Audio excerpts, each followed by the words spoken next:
Hello everyone, welcome to Learnica English.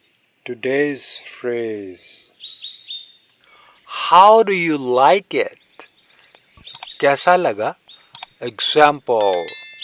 Whoa, you got the new iPad? ओहो, नया iPad खरीदा तुमने? Yep, just got it yesterday. हाँ, अभी कल ही खरीदा है. Nice. So, how do you like it? जबरदस्त. तो कैसा लगा?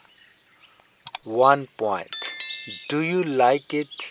और how is it को मिलाकर पूछा जा रहा है. That's all for today. See you tomorrow. Bye.